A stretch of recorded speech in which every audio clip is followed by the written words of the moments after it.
Between 1917 and 1925, the U.S. built a follow-on to the O and R classes. These were the 51 boats of the S class. Unlike the previous boats, which were small coastal subs, these were meant to be true attack submarines. As a result, they were considerably larger, had better range, and carried more torpedoes.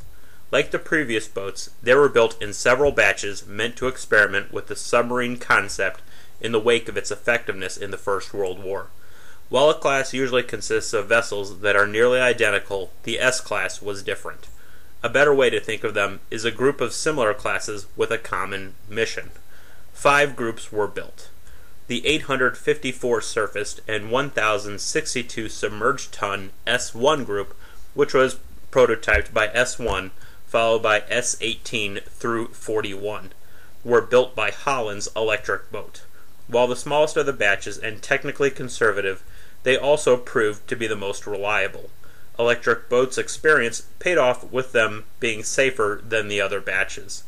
Visually, the easiest way to spot the S1s was by their use of a horizontal rear rudder that straddled the propellers and a vertical rudder behind and between them.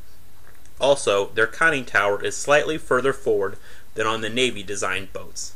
S1 served as a trial boat for carrying a float plane.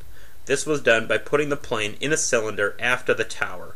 When it was time to launch, the plane would be rolled out and the aft part of the boat would be partly submerged. While the idea of a submarine-based scout aircraft was an ingenious one, the reality was that it was more of a liability than an asset, so it was removed. In 1932, S-20 was experimentally fitted with true diesel-electric propulsion. Again, we'll cover more on this later. Most would serve during World War II. The 800 surfaced and 977 submerged ton S-2 was designed and built by Lake. While technically innovative, it had serious flaws. The batteries were all grouped together forward of the tower. This had the effect of pushing the tower aft compared to the S-1s. More importantly, it eliminated the S-1 safety feature of dividing the battery cells. As built, S-2 also had inadequate buoyancy forward, which caused her to trim down by the bow while surfaced. This was corrected by adding a hump to the bow to help it float higher, giving her a distinctive appearance. She also had large wings added on either side of her deck gun to allow for easier access. At the stern, the vertical rudder hung down between the two propellers from the hull above, while the horizontal rudders again straddled the propeller. Finally, many of the features that made electric boat subs so reliable and safe were patented by them and as such couldn't be used by the designs of others. As a result, the S2, S3, and S48 groups had to use unconventional methods that made them of dubious mechanical reliability and thus questionable safety. Not surprisingly, unlike the other prototypes, S2 never went into series production. The 876 surfaced and 1,092 submerged ton S3 was the prototype for S4 through 17. They were designed by the Navy. Like the S2, these boats were built as an alternative to electric boats' design with its patented equipment and techniques for the purpose of keeping competition alive. Impressed with the German rear torpedo tubes, S10 through 13 were built with a single rear tube that was loaded in the engine room. Visually, the easiest way to identify them was again their rudder arrangement aft. The horizontal rudders again straddled the propellers. The vertical rudder came out horizontally from the bottom of the hull between the propellers. To put it kindly, they were unsuccessful. To be honest, they were usually more dangerous to their crew than to any would-be opponent. The engines in S3 through 9 were chronically unreliable, being knockoffs of German ones. The batteries were all grouped together. They were notoriously slow to dive, and again, the proven mechanisms patented by Electric Boat couldn't be used. The 906 surfaced and 1,126 submerged ton S42 through 47 were enlarged S1s, again designed and built by Electric Boat. Obviously larger than the S1s, their most important difference was a rearrangement of fuel and ballast tanks that allowed them to dive faster and remain on patrol longer. The 903 surfaced and 1,230 submerged-ton S-48 through 51 were enlarged S-3s, designed by the Navy and built by Lake. The main difference between these boats and the S-3s was that their increased length allowed the rear torpedo tube to be in its own compartment rather than in the engine room. These were the last submarines built by Lake before it went bankrupt in 1924. To highlight the danger inherent with these boats, especially the Navy-designed ones, we need only look at the interwar casualties. S-5 sunk August 30th, 1920 while undergoing trials when a vent jammed open while submerging. Fortunately, they were in water shallower than the boat was long, so the crew was able to get one end above water and escape with no casualties. Despite efforts, the boat couldn't be salvaged. S-48 kind of sunk twice. Even before entering service on December 7, 1921, one of the ballast tanks was left open. Again, fortunately, the crew was able to bring part of the boat to the surface and escape. Following repairs and entering service, on January 29, 1925, she grounded during a fierce snowstorm. Battered against the rocks, the crew was rescued the next day. 3 years later, after a massive reconstruction that lengthened her 25 feet, gave her new engines, divided her batteries, increased her range, added air conditioning, and increased buoyancy, she returned to service.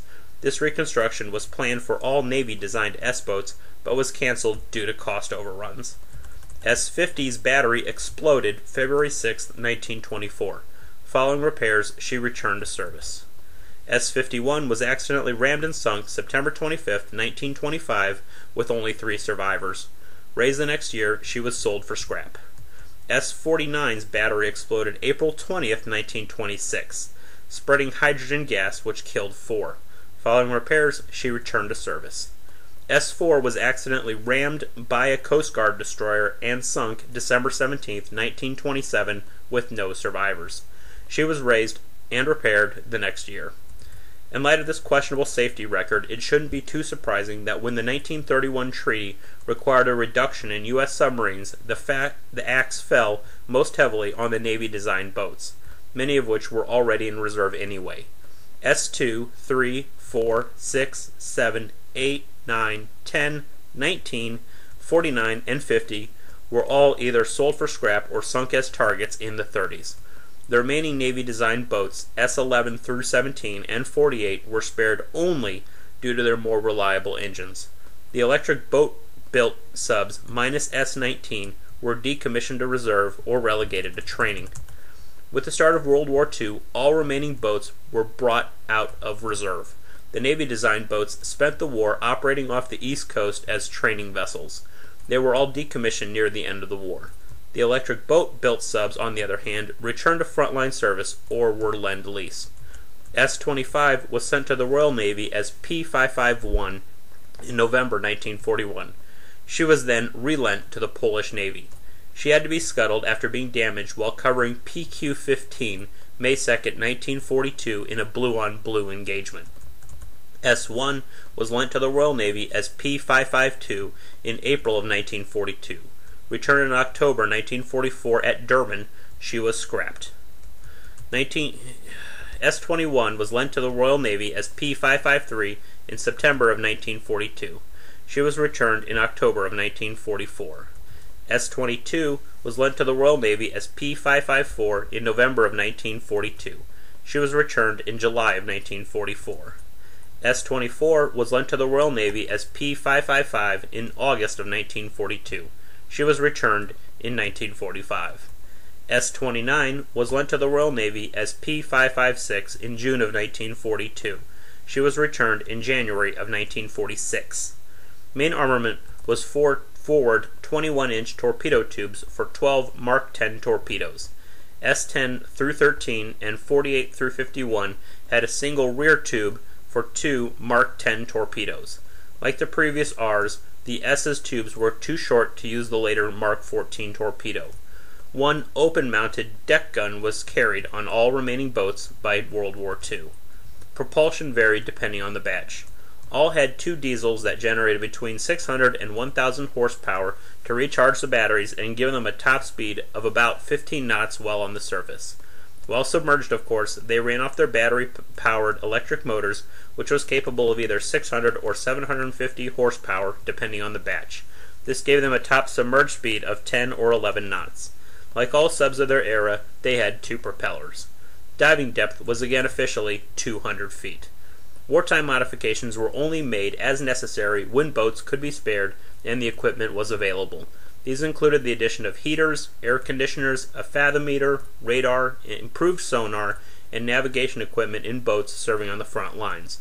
No amount of upgrades, however, could polish over the fact that by World War II, these boats were way over age, obsolete, and worn out to the point of being dangerous. They were only pressed into frontline service due to the lack of newer boats, and again, their wartime careers reflected this. When new boats arrived in strength in late 1943, the remaining S-1s and S-42s were, probably with a sigh of relief, withdrawn from frontline service and relegated to training until the end of the war, when they were disposed of. S-18, 23, 27, 28, 30, 32, 33, 34, and 35 patrolled the Aleutians, where S-27 grounded and had to be abandoned June 19, 1942, until being reduced to training throughout 1943. While training off Hawaii on July 4, 1944, S-28 mysteriously sunk. S-11 through 17, 20, and 48 served as training boats off the East Coast. S-26 patrolled the Panama Canal until January 24, 1942, when she was accidentally rammed and sunk with only 3 survivors. S-31 played the submarine in the movie Hell Below. She patrolled the Aleutians until November of 1942, then transferred to the Solomons. She was finally reduced to training December of 1943. S-36, 37, 38, and 39 were stationed in the Philippines in December of 1941. When the Philippines became undefensible in January of 1942, they transferred to the East Indies to aid in their defense. On January 20, 1942, S-36 grounded in the Makassar Strait and had to be abandoned. When the East Indies fell in March of 1942, the rest retreated to Australia and patrolled the Solomons, where S-39 grounded and had to be abandoned August 14, 1942. The remaining 2 were reduced to training in late 1943. S-40 and 41 were stationed in the Philippines in December of 1941. When the Philippines became undefensible in January of 1942, they transferred to the East Indies to aid in their defense. When the East Indies fell in March of 1942, they fell back to Australia and patrolled the Solomons until being reduced to training in the Aleutians in October of 1942. They were finally withdrawn to training along the west coast in September of 1943. S-42, 43, 44, 45, 46, and 47 patrolled the Canal Zone until being transferred to the Solomons in March of 1942. While S-43 was relegated to training in January of 1943, the rest transferred to the Aleutians in mid-1943. While in the Aleutians, S-44 was sunk by a Japanese destroyer escort on October 7, 1943, with only 2 survivors. The remaining 4 boats returned to the Southwest Pacific in mid-1944 and spent the rest of the war as training subs.